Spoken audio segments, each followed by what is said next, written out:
है महान जागरण जो अपने अपने घर में कीजिएगा। हम लोग तो करते हैं अपने घर में, और जागरण का बहुत बड़ा बड़ा अनुभूति मिलता है दीदी। कि देखिए, हमको बहुत तबीयत खराब था और पेट में दर्द हुआ तो बीमारी निकला। दिखाने के लिए गए पटना, तो बोला कि ऑपरेशन कराना पड़ेगा तब ठीक होगा। तो वहाँ गए तो बोला जांच हुआ, तो उसके बाद बोला कि खून नहीं है, ऑपरेशन नहीं होगा, और जो कराना भी बहुत जरूरी था।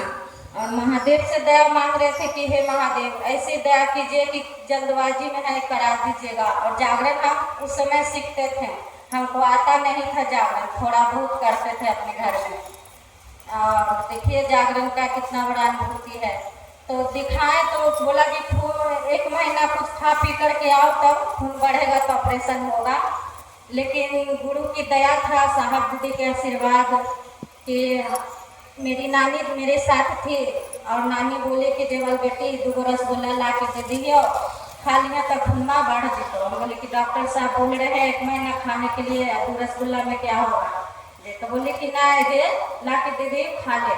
तो फिर चल गई लाने के लिए, और सीढ़ी से उतरी, हम 3 तल्ला ऊपर थे, पीएमसी ईएमसी में भर्ती थे पटना में। और ऊपर से बूढ़ी के शरीर था, उतरे में तो टाइम लगेगा दीदी।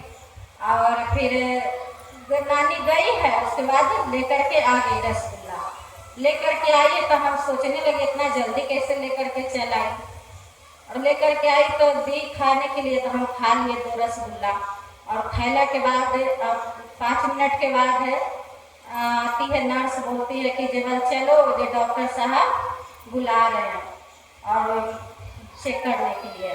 तब गए, तब देखा, चेक करके तब खून शरीर में इतना था, इतना होना चाहिए ऑपरेशन कराने के लिए, खून था। तो बोले डॉक्टर साहब कि अभी नहीं था, अभी कैसे हो गया जी। और रसगुल्ला खिलाई और बोले कि जेवल जाओ, सब ठीक हो जाएगा। हम बोली नानी पानी नहीं लेकर के आई। तो बोले कि पानी तो नहीं लेंगे बेटी, जा भी लेकर के। पानी लाने के लिए गई, उसके बाद फिर आई लेकर के मेरी नानी रसगुल्ला। और मेरी नानी के एकदम हूबहू शक्ल में थी, तो हमको पहचान नहीं आया कि नानी थे कि कौन थी जो। और हम खा लिए। नानी लेकर के जो रसगुल्ला आई वही टेबल पर रख दिए, बोला नहीं खाए ना, जो दीदी खिला करके गए वही खाए। उसके बाद मेरा ऑपरेशन रूम में लेकर के बोले कि कल सुबह 8 बजे ऑपरेशन हो जाएगा। सुबह में ऑपरेशन रूम में गए और ऑक्सीजन लगाया। उसके बाद बोलते डॉक्टर साहब पहचानती हो हमको। तो हम बोले कि नहीं पहचानते हैं जो। फिर बेहोश हो गए। बेहोश हुए तो उसके बाद देखते हैं कि एक बहुत बड़ा ट्रेन दम फूल से सजा हुआ आया। उस पर से 2 गुरु भाई बहन उतरे और बोले कि चलो हम ले जाने के लिए आए हैं। बोले कहाँ ले जाइएगा हमको। तो चलो जहाँ ले जाने के लिए आए।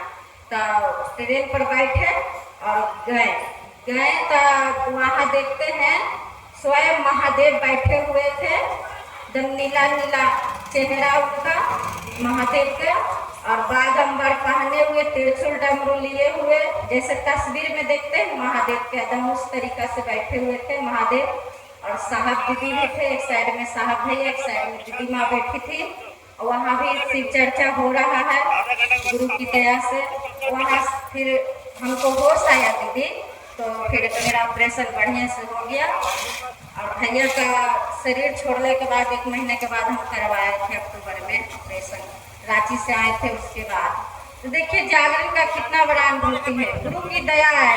करिएगा तब मिलेगा, बिना कहले तो होता नहीं। खाना खाने के लिए खाना बनाते हैं तब खाते हैं, उसी तरीका से गुरु के दया लेना है तो कुछ तो करना पड़ेगा। बिना दया के तो कुछ होता नहीं है। दया को मांगते रहते हैं। और एक अनुभूति है पटने का है, गुरु बहन थी, हम गए, मम्मी का तो पूछे नहीं से जागरण में क्या करते हैं? जागरण में क्या करते हैं? हर भोला करते हैं। सुने ना दीदी, हर भोला करते हैं। जागरण में क्या करते हैं? हरा भोला हरा शिवा। हाँ, आपका जितना इच्छा उतना देर तक कीजिए, उसके बाद जागा जागा महादेव कर लीजिए। जागरण करने में कोई दिक्कत नहीं है। से हम पूछे कि दीदी आप जागरण करते हैं? नहीं करते हैं तो करिएगा। तो बोली गुरु बहन की जवल करे दीदी, हर भोला खाली करी, जागा जागा महादेव नहीं आता हमको। तो बोले कि हम पर्ची दे देंगे, करिएगा। जे हरा भोला करते तो कुछ अनुभूति मिला आपको? तो बोले कि अनुभूति तो हमको बहुत बड़ा मिला है। जो मेरे हस्बैंड 6 महीना से बीमार थे और भर्ती थे पटने में, तब बीमार थे। एक दिन डॉक्टर उनको 11 बजे रात में जवाब दे दिया कि आपका हस्बैंड नहीं बचे, जो ले जाइए। उनको निकाल दिया। वो लेडीज अकेले थी गुरुवाहन, और उनके साथ एक 10-12 साल का भगना था उनके साथ। और बेचारी अकेले कैसे लेके जाएगी अपना? सोचिए कितना बड़ा मुसीबत आ गया रात के समय में। और बोलती है कि नहीं डॉक्टर साहब, जे एक बार कम से कम हाथ लगा के देखिए, हमको महादेव पर विश्वास है साहब, दीदी पर भरोसा, एक बार हाथ लगाइए।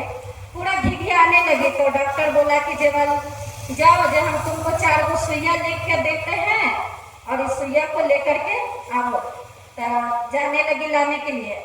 गई रास्ता में तो देखी कि एक बहुत बड़ा जंगल है, और जंगल में से 4 गो घोड़ा निकला, एकदम सफेद और पूरा चमक और लाइटफुल था वहाँ। देख करके प्रणाम की, और सोना के रथ था, रथ पर महादेव बैठे हुए थे, साहब दीदी थी।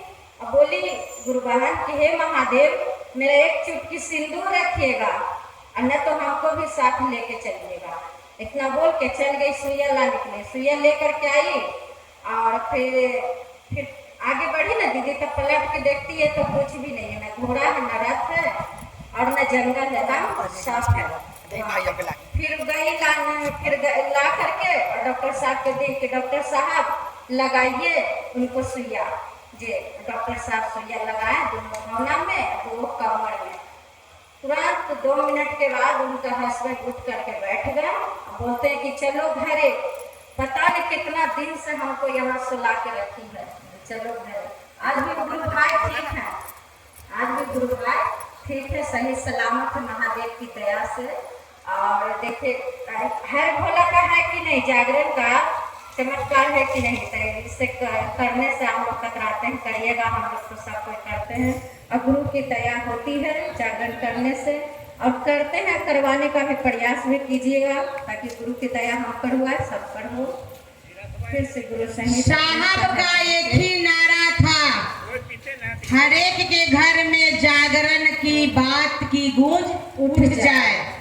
दीदी संकल्पित में खड़ा हुई थी कि हम हर एक पत्ते पत्ते से जागा जागा महादेव बुलवा देंगे। पत्ते का मतलब समझ रहे हैं? हम लोग ही पत्ता है दीदी। अगर एक घर में अगर एक व्यक्ति जागरण करता है तो उसके पूरे घर 7 योनि तलता है। क्या करते हैं आप? एक ही पोल के पास से आप क्या किए हैं? आप एक तार ले जाते हैं घर में, उसमें से कितना चीज यूज करते हैं, टीवी है, फ्रिज है, वॉशिंग मशीन है, सारा चीज यूज करते हैं। लेकिन आप लेकर के क्या गए हैं? मात्र एक तार लेकर के गए हैं। और अगर एक शिव से अगर एक घर में अगर एक शिव से खड़ा हो जाता है, वो पूरे 7 योनि को तारता है। शायद